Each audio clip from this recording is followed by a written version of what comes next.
Welcome to Around the Writer's Table, a podcast focusing on the crossroads of creativity, craft, and conscious living for writers of all ages and backgrounds. Your hosts are Gina, Melody, and Kimbu, three close friends and women of a certain age who bring to the table their eclectic backgrounds and unique perspectives on the trials, tribulations, and the joys of writing. So pull up a chair and get comfortable here around the writer's table.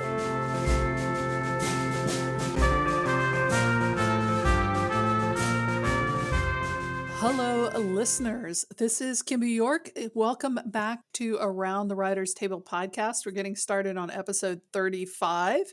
We're actually continuing with the creativity quest a little bit. As usual, this is going to be a sister episode to the one we recorded earlier, which was episode 34 on verifying and testing. I suggest you go back and listen to that episode before listening to this episode, where Gina talks about that, and she'll be giving a little bit of overview of that later on. But we will be proceeding on that topic with Melody talking about how the seasons in her spirit medicine paradigm fit into this specifically for writers. So looking forward to this conversation because we're going to dig more into the nuts and bolts of it. And if you don't know, I am Kimbu York. I am a novelist and a productivity coach for authors. I love writing. I love talking about writing, and I love helping other authors write. I also run the 1 Million Words Club, which is a online membership community for writers focused on productivity and accountability in your writing. So that's something that's I'm really enjoying. I launched that earlier this year, and it's been great for me. I am, of course, joined by my wonderful co-hosts. We're going to start with Miss Gina. If you care to introduce yourself to those who might not be familiar with your wonderfulness. Hello, Kimbu, and hello, listeners. Glad to be here today. I'm Gina Hogan Edwards, and I absolutely love creating safe spaces for women to be themselves, to really lean into who they are, to find their voice, and to lean into their creativity as well. And I do that by hosting writing retreats, primarily on the lovely Gulf Shore beaches of North Florida. And also, I'm a novelist myself. Historical fiction is my jam. And now I pass the baton to our lovely Melody, who is the third writer. Yay! Thank you. And thank you, listeners, for taking some precious time out of your day to join us again at Around the Writer's Table. I am Melody, a scout, and I help my clients find their sense of home by restoring balance and harmony to their lives through plant spirit medicine and my book, Soul of the Seasons, creating balance, resilience, and connection by tapping the wisdom of the natural world, which is available online at most bookstores. And you can check out my blog post at soul-of-the-seasons. Oh, put another dash in there, .com. Put a dash in between all those words. And I also do this through designing beauty and wonderful things as a landscape designer and a lifelong gardener.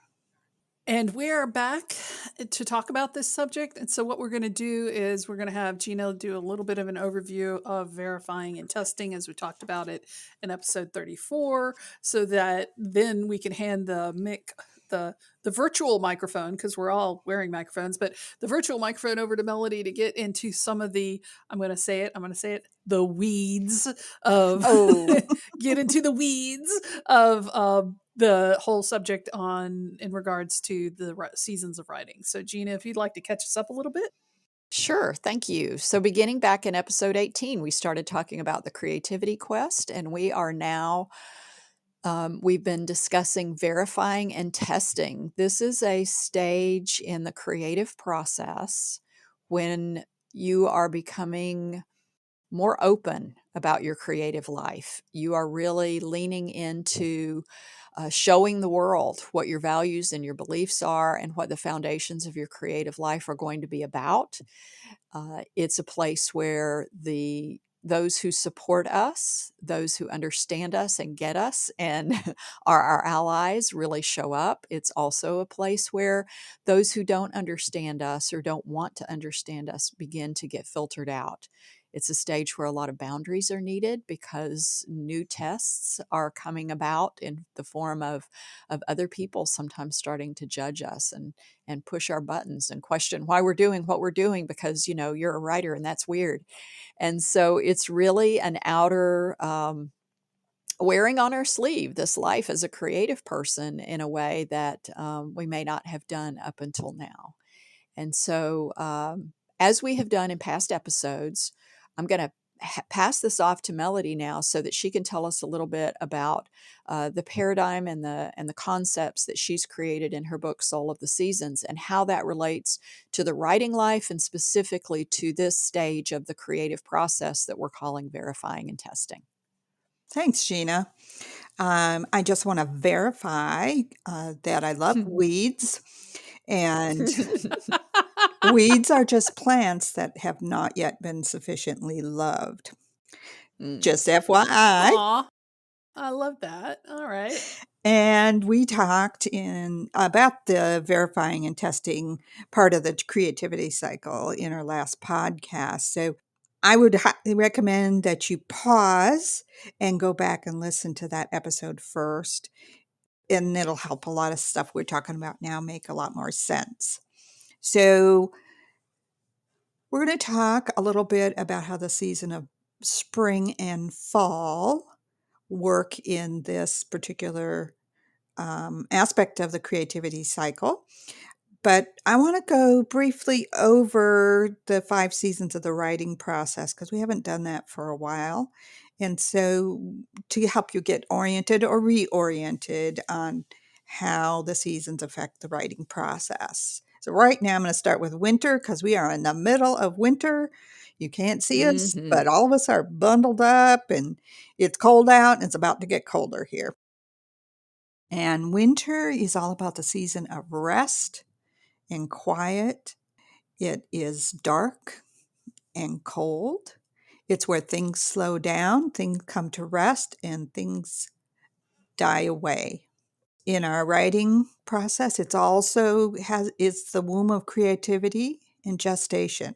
It's where those little fertile seeds, those little story ideas, some ways we can work and make our work better, they come to rest and they fall into earth and they wait for the right moment in time to germinate and pop their heads above ground.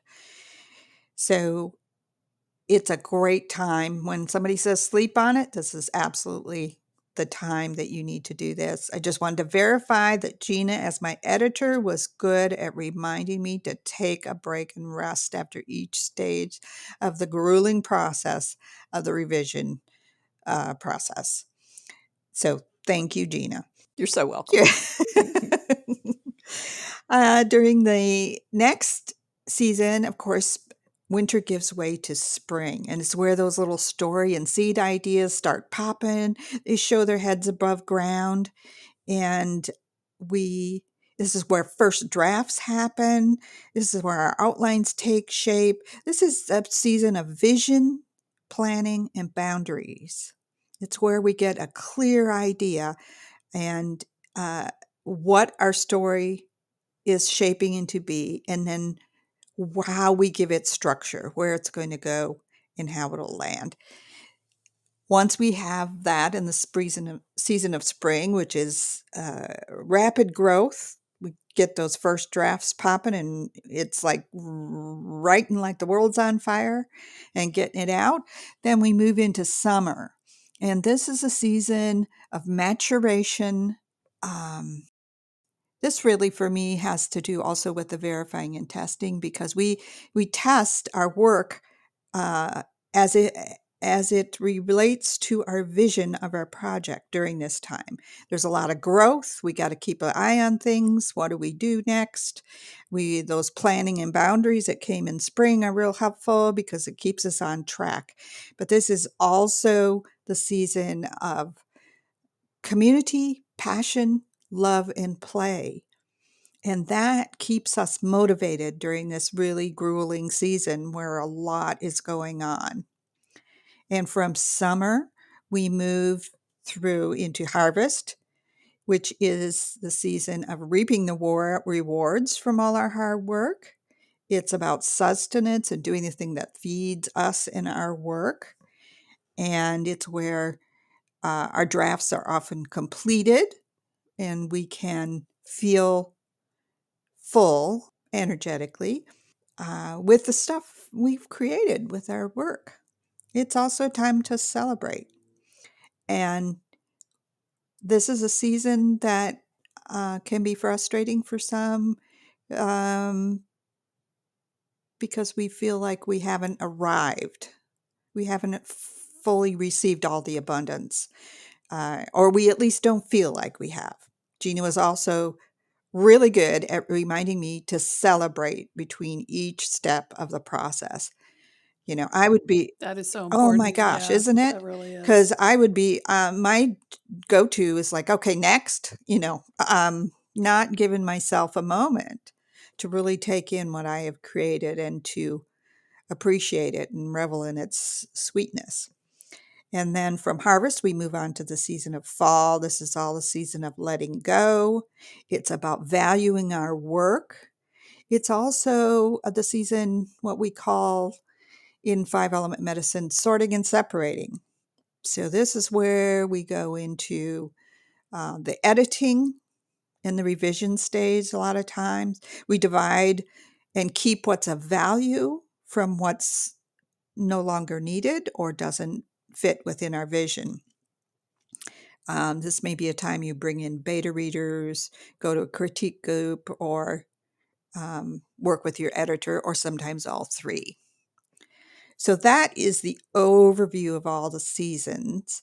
I want to talk specifically a little bit about the season of spring, the vision for our work, and the planning and the boundaries phases of the writing process, and how this relates to verifying and testing.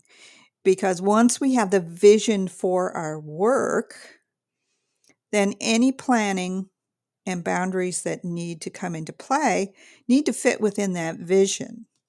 This can be a really challenging time because if you're anything like me, I don't know if y'all can relate, but I have a lot of ideas popping. And even within a story project, once I start it, it spins off a whole lot more ideas. And I could be going down a lot of rabbit holes. And that's why, Well, I no, don't know what you're no, talking about. none I of, have no none idea. of you, Complete mystery. Like, oh wow, what is this strange new world none you're of you talking have about? any clue. All right. So this is just for No. me. Yeah, yeah. This is all about you, Yeah, Melody. only me. Uh, so this is where the planning and the boundaries come into play, and setting up the rails for your project. You know, Hmm.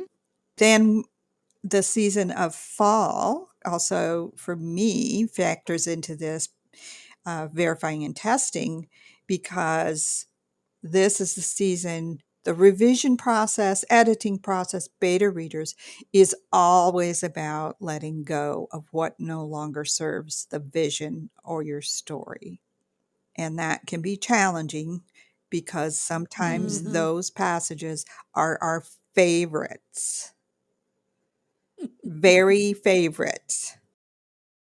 So, and we can always rely on the season of spring. We can rely on all the seasons to help us go through these challenging times. So, I would like to take a moment now and I would like to know, Gina and Kimbu, which season you feel most at ease with during the verifying and testing process, and which one do you find most challenging? Gina. Mm. Well, first of all, I want to remind ourselves and the listeners that neither of these examples, these paradigms that we're talking about, being the creativity quest, and then the seasons are a linear, neat, organized Good Absolutely. process. reminder. Yeah, good reminder. In each one of the seasons, as you describe them, I can see certain aspects of the verifying and testing. And so, so the question was which one I'm at most ease with Which of the during verifying and seasons? Yeah, testing. Hmm. Yeah, So that's tricky. it is tricky because there's certain aspects of each one that I really love. Like, you're talking about in winter how those ideas start making themselves evident, but they're sort of lying underneath the surface. So I love the ideation, but I also love when it gets to the point in spring when you get to give some structure to what you're doing. So I would say kind of the winter and the spring are probably my two favorites, is where we get to sort of generate those ideas and start seeing them come to the surface and then start molding them a little bit. nice. And which is the most challenging, do you find, for yourself? Oh. D. All of the above. um, well, let's see here. How about it's got to be, sharing the work, putting the work out there into the world, which I think is probably most evident maybe in the summer. Would that be right to say that?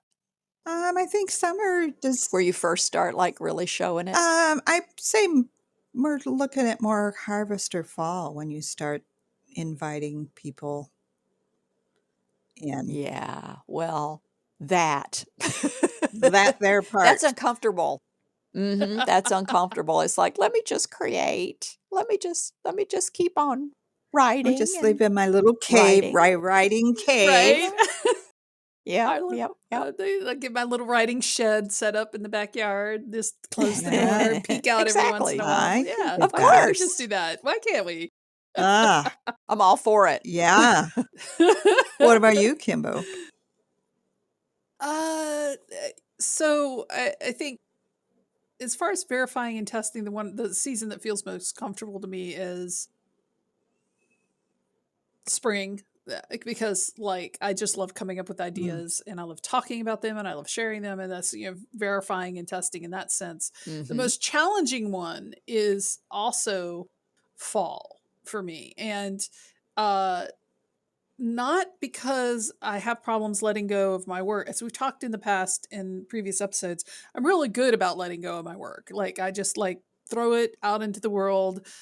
Here, read my blog post. Here, read my books. And but the flip side of that is that I'm a little too good at letting go. Of it. Like I let it out in the world and then never look back. And I don't build up. So let me see if I can.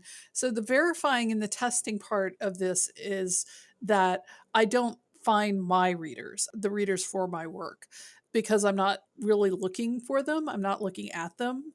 I'm just throwing the work out there and hoping somebody picks it up off the ground. And so for me, it's like I'm not really harvesting. I'm not really planting. I'm not doing any of that. And so when it comes to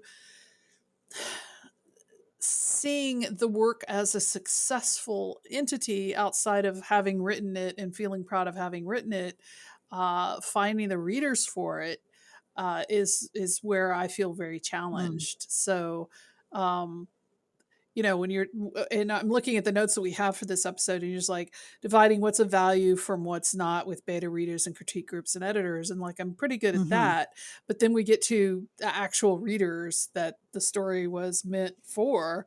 Am I listening to their validation? Am I listening to, am I testing? I hate to say, like, I don't want to make it sound like a marketing thing, but am I listening to the fans of the work? Am I mhm, listening to the readers? And part of me doesn't want to. It's like maybe they won't like it and I don't want to know. mm. So it's just like, here, Well, have it and just go on your merry way. so I have a question for you. Don't hate me, okay? but I have a I already question do. for you. I already do. I can tell. All right. All right. Does What? any of that have to do with not wanting, and you sort of alluded to it, which is what made me think of it, since you're saying that you put it out there, you don't really pay that much attention to what the readers think, you don't, necessarily try to find them. Does that have to do not with you valuing your own work, but having some underlying resistance to knowing how others value your work? I have Ooh. no idea what you're talking about. Ooh. Yeah. All I heard was wah wah wah wah wah wah wah wah. Wah. Well, it must have landed. Just a question. You don't have to answer it now. Just consider. And also, what I hear you saying is that when you finish something, you throw it out into the world. You don't think much more about it. You don't concern yourself about whether, the readers are there or not. You just move on to the next thing. You're not giving yourself that moment of breath, that moment of rest, that moment of celebration for Hmm. what you've just Hmm. That was I accomplished. was thinking too as you were talking. And Mhm. you're absolutely right on all of those counts. In fact, what's really Stop interesting, it. I know, just stop it. What's really has been interesting for me over the last 4 or 5 months is I've been basically promoting my book, Become an Unstoppable Storyteller, which is about writing advice for other writers. It's a nonfiction book, it's a craft book. And it's very weird for me to be promoting it. Like, I'm just like, oh, is this what book promotion Mm. feels like? Like talking about your book and being Because interviewed you've not about your done that book. with And fiction. because I've never done that with my fiction. Mm. Never, never. It's just been like, here's a book. I hope you buy it. So looking at what is how that relates to the verification and testing aspect of, am I scared of what they're going to say? Am I, not writing for readers at all? Am I only writing for myself? I don't know. I'm going to have to sit with that, Mm. Gina, because that was an excellent question and I can't answer it, but I can Mhm. compare the behavior I've had in the past about this with what I'm doing for the nonfiction book Become an Unstoppable Storyteller, because Mhm. it's very different and it feels very weird. I'm like, okay, I already told you about this book. Why am I talking about it again? But that's what you have to do when you're marketing something. Just keep talking about it. It's Uh-huh. very weird. Well, I totally get what you're saying, Kimbo, because I find myself challenged on those respects a lot. Like I would put things out to the world, never go back to them again, never revisit them. I maybe wouldn't even talk about them again. Right? And Well, why? They're out there. What do you need to right. do? Like, it's like, But for myself, I was recognizing um, that that's somewhat to do with both the valuing of my work and because and in combination I want to say with the summer and community and sharing what you have, the storyteller continuing to tell the story, because you know in other cultures storytelling doesn't end by telling the story once. The mm-hmm. story That's is so true. told and retold and retold, and it continues to shape and have life. And as you know, as I know certainly and experienced, you take what you take and what your work is, and even what you intended for it, and what was happening with you at the time of your writing may or may not have any relevance to what the reader receives from it. And, good and Mm-hmm. bad. They could have this whole revelatory experience that shifted their life completely that had nothing to do with why you wrote it or what that was about for you. Mhm. But God bless them if that's what it did for you. It it it becomes an entity. Your finished work becomes an entity that has a life of its own. And I have a real strong tendency to orphan my work. Mm. Yeah, cut it loose. Okay, you're on your own. Marketing is nurturing that along. If you don't feel it's meant for the larger world, don't market it. tell it to your friends or give it to your friends and be done with it. But if that's, you feel like what you have to offer can be beneficial to others, then that is the valuing of it and sharing it with your community. And I really have that. I would say that's some of my challenged seasons in it. For me, I love the spring. I love new story ideas when they pop. I love the first draft. And oh my God, I can write forever and ever. Um, Oh yeah. and I and I even like some aspects of the season of fall. I actually enjoy critiquing and being critiqued. Um, so that part I kind of welcome. I like hearing how I maybe could shape and hone something better.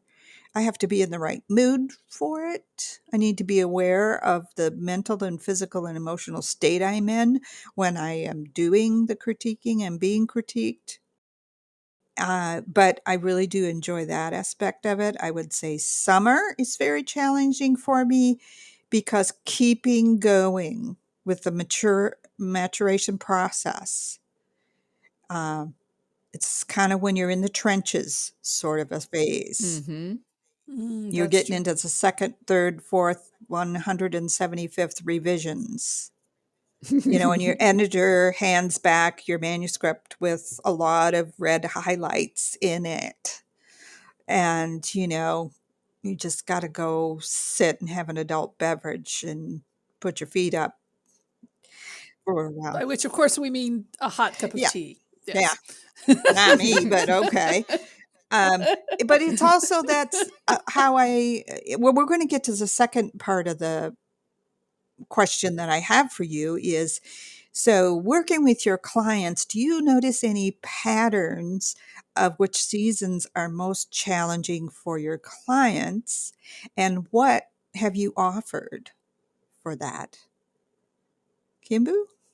I would say summer is really that. If I were to put like a sticker on the client, the writing clients, I do work with small business owners sometimes, but specifically talking about my writing clients. And unlike Gina, I'm not a creativity coach in that sense. I am a productivity coach.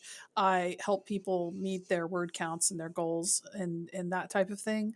But what I find with a lot of people is that they want to put their plan in. I'm looking at your notes right now. They're like putting your plan into action, maturing your vision, second drafts, flashing out your storylines and characters, and then most important, staying true to the Mm, vision.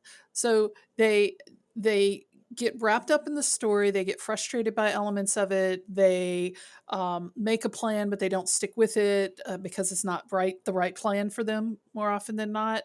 And so this maturing aspect of it is very difficult for them, and a lot of times it's because the in the sense of the verification of the testing, the confidence isn't there, and so they come to me to try to help them not necessarily build up the confidence, but help them build the steps so they can get to their confidence.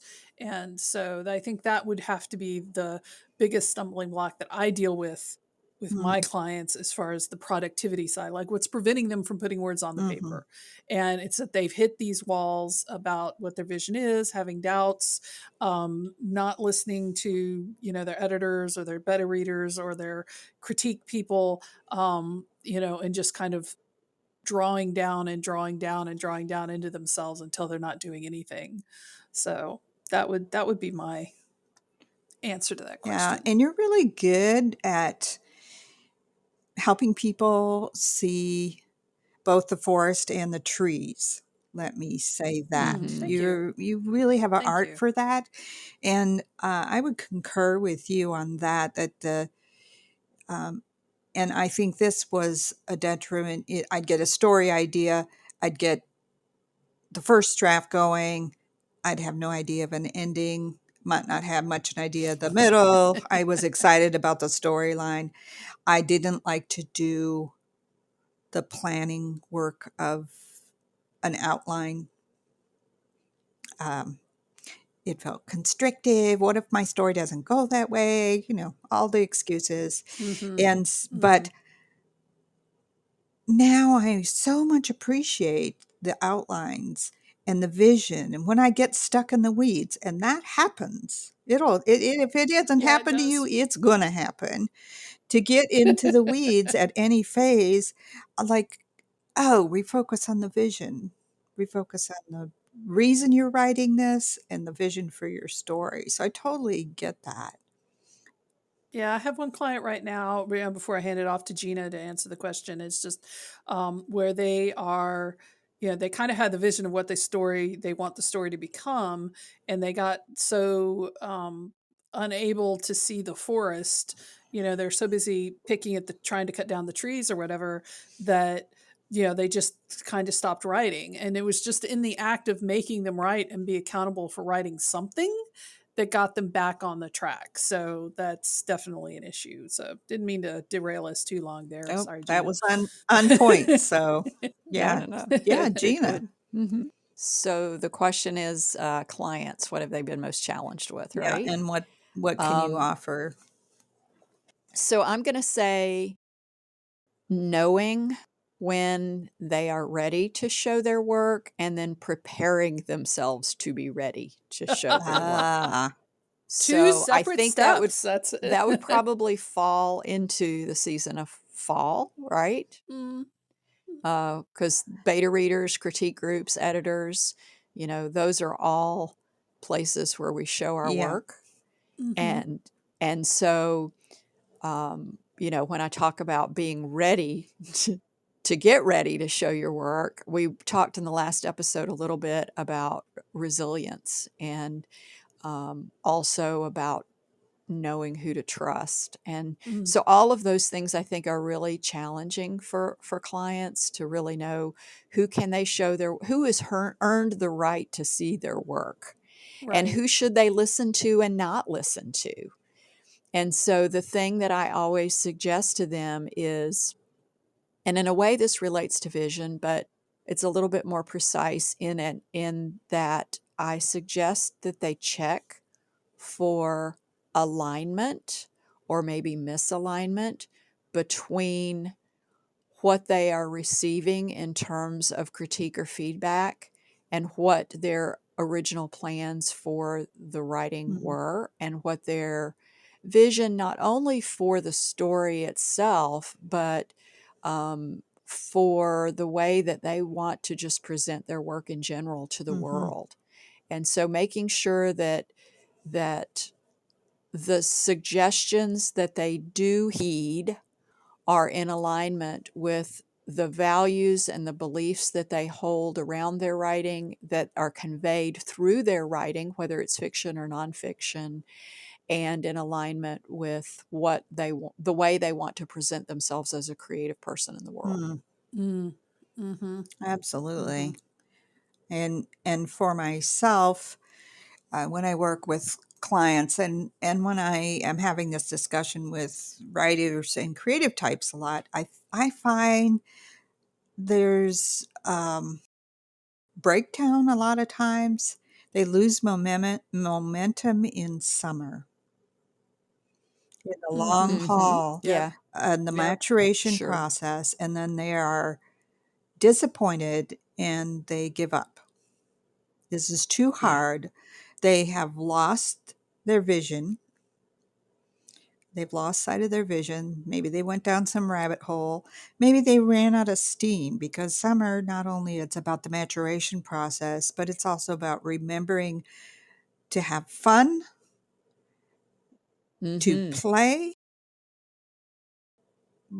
calling your passion for your work again, and however that needs to be.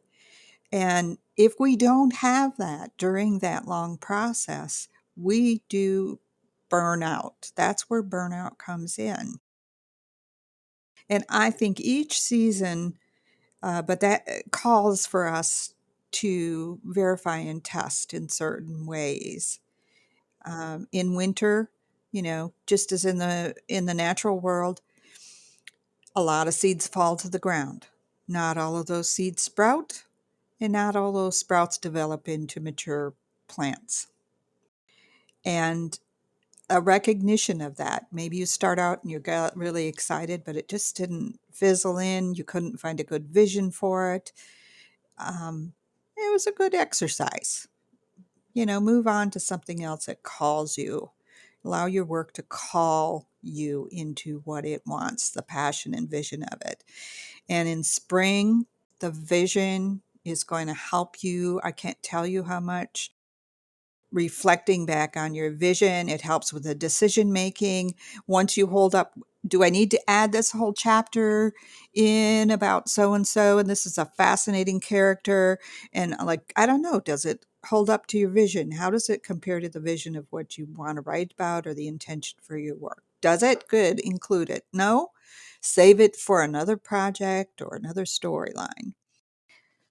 I'm going to jump in because one of the things that, before we wrap this up, and just say, one of the things that we've talked about with this verifying and testing that we seem to come back to a lot, and I just want to point out, is holding on to the vision, Mm. setting Mhm. boundaries about the vision, referring to the vision, making sure that what you have in your mind is concrete enough and strong enough that as you move forward, whether it's through the initial act of writing, or whether you're going into beta readers, or whether you're like me, just throwing it out the window and hoping somebody reads it, having that vision is such an important part of the verification and testing process. Yeah. I think, at least that's my take on it, Gina. I don't know if that's part of your whole creativity quest thing or not. Yeah, I'm sitting here nodding my head and just realizing too that